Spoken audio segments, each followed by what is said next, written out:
informação, ligando o campo à cidade, do agronegócio às ações sociais, isenção e seriedade, mostrando tudo o que acontece nos setores do meio rural, pecuária, agricultura, novidades em geral.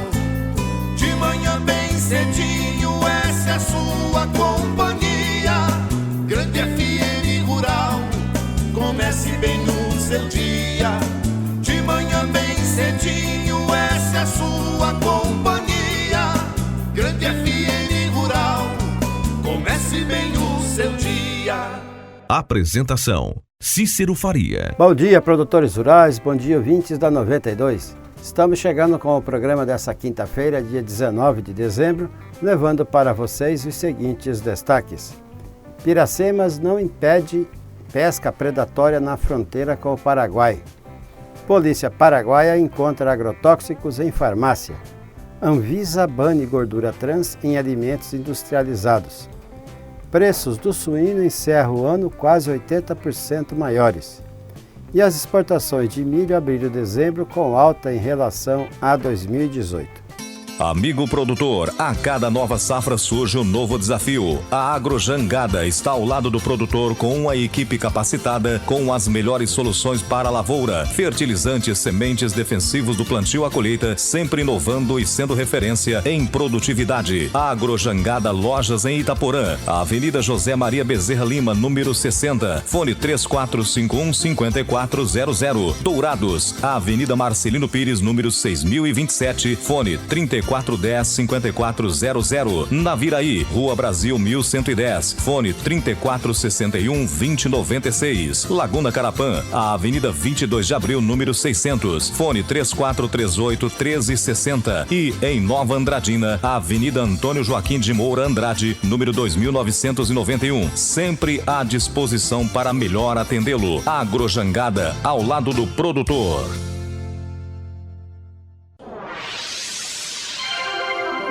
O que a meteorologia nos reserva hoje? Confira! Nesta quinta-feira, ainda com tempo estável em Dourados e região. Haverá sol e aumento de nuvens de manhã, com previsão de pancadas de chuva à tarde e à noite. E 7 cidades de Mato Grosso do Sul já ultrapassaram na terça-feira o esperado de chuvas para todo o mês de dezembro, conforme o meteorologista Natálio Abraão. Itaquiraí foi o município onde mais choveu na terça-feira, com 86 milímetros. Ponta Porã teve 64 e Iamambai 56 milímetros. Em Iamambai, por sinal, o esperado para dezembro era de 198 milímetros e já choveu 382. Em Itaquiraí, o esperado do mês era 173 milímetros e choveu 360. Sementes KWS. Tecnologia e estabilidade na safrinha, combinadas com os melhores serviços. Sementes com alta tecnologia. VIP3, que proporcionam a maior tolerância a insetos do mercado. Plante KWS e colha resultados. KWS, 160 anos de tradição alemã, agora no Brasil. Para mais informações, entre em contato com o representante KWS de sua região. Ouça agora as cotações agropecuárias. O mercado do agronegócio fechou ontem com esses preços. O friboi de Ponta Porã pagou R$ 188,00 pela arroba do boi gordo a prazo. O frigorífico Brasil Global de Guia Lopes da Laguna ofertou R$ 185,00 à vista. Vaca gorda a R$ 175,00 no Brasil Global à vista e no friboi a R$ 178,00 a prazo. Em Dourados, no disponível, saca de milho a R$ 38,00 e a de soja a R$ 80,00, informou a GD Corretora. O melhor para a lavoura é ter Syngenta para ajudar. A marca da qualidade é Syngenta, vamos usar. Proteção para o cultivo, tranquilidade no colher. Syngenta é lucro certo que a Comid traz pra você. Proteja o seu cultivo prevenindo e curando doenças. Deixe sua lavoura muito mais vigorosa. Comid representa Syngenta para Dourados e região. A marca da lucratividade da sua lavoura. Produtor amigo, não duvide. Pensou Syngenta, procure a Comid. Consulte um agrônomo. As notícias do campo estão chegando para deixar você bem informado. O levantamento de custos de produção realizado pelo sistema FAEP Senar Paraná, em novembro, revelou que a suinocultura paranaense passa por um período de recuperação, mas com duas realidades bem diferentes de acordo com a fase de produção. Os produtores independentes ou cooperados, que se dedicam ao ciclo completo da cadeia suinocultura, vivem um ótimo momento, com queda nos custos de produção e aumento da receita. Por sua vez, os suinocultores integrados permanecem sob alerta. A remuneração que recebe dos frigoríficos permite cobrir os gastos operacionais das granjas, mas no médio e longo prazo enfrentarão dificuldades de se manter na atividade. Os dados retratam a conjuntura das regiões sudoeste e oeste do Paraná. Dezenas de grandes exemplares de pintado e caixara ilustram imagens encaminhadas ao Campo Grande News por moradores da colônia Engazeira, um destacamento desativado do Exército localizado no município de Porto Murtinho, na fronteira do Brasil com o Paraguai. O relato é de que peixes foram retirados do rio Apa, no trecho brasileiro, durante esse período de Piracema, por pescadores paraguaios da cidade de Puerto Vallemí. Moradores da região, que preferiram não se identificar, reclamaram do baixo efetivo da Polícia Militar Ambiental para realizar fiscalização naquela região. São paraguaios que estão retirando peixes ali do APA, que está muito baixo, afirmou um dos moradores. De competência da União, o rio APA, assim como outros rios que cortam o território de Mato Grosso do Sul, está com a pesca proibida desde o início de novembro, quando ocorre o período de desova dos peixes. A chamada Piracema acontece todos os anos, quando as espécies nadam rio acima para a reprodução. A dificuldade aumenta, já que a foz do rio Apa com o rio Paraguai está dentro do território paraguaio, o que limita a atuação das autoridades brasileiras. A PMA garantiu que está com a equipe na região e vai solicitar a averiguação do caso. Diversas caixas de agrotóxicos de uso proibido na agricultura foram apreendidas na terça-feira em Pedro Juan Cabalheiro, na fronteira com Ponta Porã. Os produtos foram encontrados pelo promotor de justiça Álvaro Rojas, que estava acompanhado por agentes da Polícia Nacional do Paraguai e da Interpol. As autoridades chegaram ao local com informação em mãos para realizar busca e apreensão de produtos que seriam utilizados na lavoura e que estariam sendo comercializados no local, que tinha como fachada uma farmácia. O estabelecimento, segundo o promotor de justiça Álvaro Rojas, pelas irregularidades encontradas, nem poderia estar funcionando. As exportações do agronegócio brasileiro podem recuar 10 bilhões de dólares caso se confirme um acordo pleno entre Estados Unidos e a China, apontou estudo da consultoria Insperagro Global. Esse recuo, entretanto, só ocorreria em 2 anos ou mais, segundo o professor e pesquisador sênior do Insperagro Global, Marcos Yankee.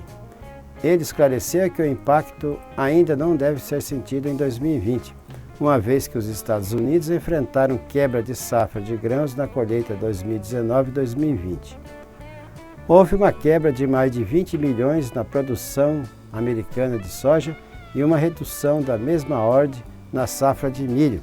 Primeiro teve muita chuva no começo do plantio, depois neve no momento da colheita, destacou o Yankee. Nesse momento, não tem como os norte-americanos recuperarem esse espaço, e o Brasil continuará sendo beneficiado nessa safra que está sendo plantada no país. Veja o impacto maior de redução a partir da safra 2020-2021. A Agência Nacional de Vigilância Sanitária, a Anvisa, anunciou que aprovou regras para controlar o uso de gorduras transindustriais em alimentos e banir o uso de gordura parcialmente hidrogenada até 2023. A norma deve ser implantada em 3 fases e o objetivo é evitar o consumo excessivo das gorduras que estão ligadas ao aparecimento de doenças cardiovasculares. De acordo com a Anvisa, na primeira fase, será imposto um limite de 2% na presença da gordura trans sobre o teor de gordura total do alimento, com prazo de adequação até 1º de julho de 2021. Nessa mesma data, entrará em vigor a fase de restrição de gordura trans industrial para os demais alimentos, com a adoção do mesmo limite de 2% de gordura trans industriais no total de gordura presente nos alimentos em geral, industrializados e comercializados no varejo e no atacado. Explicou a agência. Na terceira e última fase, será banida a gordura parcialmente industrializada, principal fonte de gordura trans nos alimentos industrializados a partir de janeiro de 2023. As gorduras trans, de acordo com a Anvisa, estão presentes na formulação de biscoitos, massas instantâneas, margarinas, sorvetes, pratos congelados, chocolates e pipoca de micro-ondas, deixando-os crocantes e saborosos. Estudos apontam relação entre o consumo desse tipo de gordura e o aumento do risco de doenças do coração. A comercializadora chinesa de grãos COFCO e o grupo brasileiro de grãos AMAGGI e a Raizen, que é a união da Shell e a Cosan, avaliam construir usinas de etanol de milho no Brasil. O interesse de algumas das maiores empresas de energia e grãos do mundo reforça o bom momento do etanol de milho no Brasil, o segundo maior produtor mundial do biocombustível, onde a cana tem sido virtualmente a única fonte de etanol por décadas. O impacto dos mercados de grãos pode ser abrangente, já que as novas usinas deverão disputar com o etanol dos Estados Unidos o mercado do norte e nordeste brasileiro. Além disso, as exportações de milho pelo Brasil, que quadruplicaram nos últimos anos, podem ser afetadas pela maior demanda local pelo cereal para a produção de álcool. O Ministério da Agricultura e Irrigação do Peru proibiu a importação de porcos vivos, seus produtos e subprodutos para lá, de países afetados pela peste suína africana, uma doença altamente contagiosa que não afeta a saúde das pessoas. A medida, publicada no Diário Oficial, visa manter a condição sanitária do país, proteger a produção de quase 600 mil suínos em todo o Peru e evitar possíveis perdas econômicas que equivaleriam a 97 milhões de dólares se afetarem apenas 30% da produção da carne suína peruana. O cenário positivo para as exportações em conjunto com o avanço do consumo de carne no mercado doméstico no fim do ano, resultaram nos maiores preços pagos pelo suíno vivo da história, em termos nominais, ou seja, sem descontar a inflação. Em uma comparação com o banco de dados do portal Suinocultura Industrial, a maior valorização do ano ocorreu no Rio Grande do Sul, que é o segundo maior exportador da carne. No fim de 2018, o quilo do suíno vivo era vendido a R$ 3,20. Nessa semana, contudo, chegou a R$ 5,68, em uma valorização de 77,5%. Além do estado gaúcho, Santa Catarina, que é o principal produtor e exportador de carne suína do país, foi o que teve maior valorização. O quilo do animal vivo chegou a R$ 5,73 nesta semana. Comparando com o fim do ano passado, é um valor 76,8% superior. Por outro lado, apenas o Rio Grande do Sul e Santa Catarina ainda têm o quilo do suíno vivo comercializado abaixo dos R$ 6,00. No Paraná, o preço do animal vivo chegou a R$ 6,00.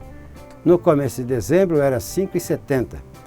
Mas o maior valor pago pelo quilo do suíno é o de São Paulo, com cotação a R$ 6,51. Em seguida aparecem Minas Gerais e Goiás, onde o suíno é vendido a R$ 6,40 o quilo. O menor preço é de Mato Grosso, com o quilo a R$ 4,77. A Secretaria de Comércio Exterior informou seu relatório semanal que aponta as exportações acumuladas de diversos produtos agrícolas até a segunda semana de dezembro.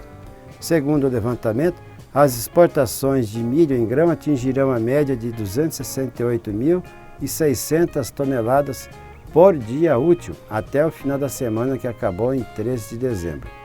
No mesmo período do ano anterior, a média diária foi de 181.900 toneladas. No total, já foram exportadas 2.685.000 toneladas nesse mês. Na comparação com o mês anterior, novembro de 2019, as exportações de milho brasileiro subiram 25% até o momento. Já em termos financeiros, as exportações do milho em dezembro de 2019 somaram 464 milhões e 300 mil dólares nesta segunda semana. O vereador Silas Zanata acompanhou na manhã de ontem o mutirão de limpeza realizado no distrito de Indápolis com o intuito de prevenção da dengue, com a participação das equipes do Instituto de Meio Ambiente de Dourados e da Secretaria de Serviços Urbanos. Acelere com a Ford, o SUV campeão, o carro mais completo do mercado, o mais barato do Brasil, pode ser seu nas concessionárias Ford. É isso mesmo, EcoSport Direct 2020, motor 1.5 automático completo, a partir de 51.990 à vista, na venda direta, condição exclusiva para PCD. Não deixe passar, passe nas concessionárias Ford, no trânsito dê sentido à vida. O nosso convidado na sala de visita traz para você boas informações. O plenário aprova aumento de pena para maus tratos a cães e gatos. O plenário da Câmara aprovou nesta terça-feira a proposta que aumenta a pena de quem abusa, fere ou mutila animais. O texto prevê reclusão de 2 a 5 anos, multa e proibição de guarda de animal, mas apenas para os maus tratos a cães e gatos. Hoje, a Lei de Crimes Ambientais determina detenção de 3 meses a 1 ano e multa para os casos de violência contra animais silvestres, domésticos ou domesticados, nativos ou exóticos. O relator na comissão que analisou a proposta antes do plenário, o deputado Celso Sabino, do PSDB do Pará, argumentou que a reclusão é mais indicada para os crimes contra cães e gatos, que são os animais mais adotados como estimação e estabelecem relação de intimidade com os donos. Ao contrário da detenção, a reclusão pode ser imediatamente cumprida em regime fechado. Para evitar que aquele que pratica maus tratos aos animais possa sair na mesma hora ou no mesmo dia da delegacia. A lei que possibilite ao cidadão ter medo de maltratar o animal, o texto de uma lei que possa produzir exemplos a pessoas que estejam mal intencionadas de que se fizer aquilo, vai para o presídio. O texto original do deputado Fred Costa, do Solidariedade de Minas Gerais, previa a pena de reclusão de 1 a 4 anos e multa para maus tratos a todos os animais. O relator Celso Sabino chegou a divulgar um texto alternativo ainda mais rigoroso, no qual tipificava outras 7 condutas criminosas, como o abandono de animais, organização de rinhas, zoofilia e manutenção de estabelecimento clandestino para a criação ou comercialização de animais. Também punia com detenção e multa os casos de omissão de socorro de animais e os veterinários e as autoridades que deixassem de comunicar e de agir em caso de maus tratos. Porém, Sabino admitiu que houve resistências à proposta, o que o levou a apresentar um novo texto bem mais enxuto e restrito. Mesmo reconhecendo que esse é o avanço possível no momento, o deputado Gervásio Maia, do PSB da Paraíba, lamentou a restrição do aumento de pena somente para os maus tratos a cães e gatos. Eu assisti um vídeo hoje de um gado sendo exportado. Os requintes de crueldade que os animais estavam sendo submetidos no embarque, durante e também no desembarque. Eu sei que a força dos que estão no andar de cima é muito grande. Se nós não tivéssemos avançado com as limitações que foram colocadas, essa matéria sequer iria seguir adiante. O deputado Célio Studart, do PV do Ceará, que presidiu a comissão especial que analisou a proposta, justificou a aprovação urgente do texto diante do recente resgate de 21 pitbulls usados em uma rinha internacional e em churrasco com carne de cães em São Paulo. As 41 pessoas envolvidas no caso, inclusive um veterinário e um policial militar, já foram soltas. De fato, a gente luta por punir todos os que maltratam animais, sem exceção. E essa casa começa a dar um passo para punir esses bandidos, esses monstros, esses criminosos. É um ponto positivo da causa animal. A proposta que aumenta a pena de quem abusa, fere ou mutila animais segue agora para a análise do Senado. Da Rádio Câmara de Brasília, José Carlos Oliveira. Tudo que se plantada nessa terra fértil regada a suor, que recebe a semente sempre a melhor. Semenbarra é garantia do plantio até colher a produção, com gente que conhece e sabe cuidar do seu chão. Sementes fertilizantes, defensivos agrícolas, soluções para a agricultura tem na Semenbarra. Distribuidor exclusivo Sementes Agroceres. Lojas em Dourados, fone 3489-1248 e em Carapó 3453-1133. E assim vamos encerrando o programa de hoje, agradecendo a audiência de todos. E marcamos um novo encontro amanhã às 6 horas, se Deus quiser. Bom dia, Dourados. Bom dia, região.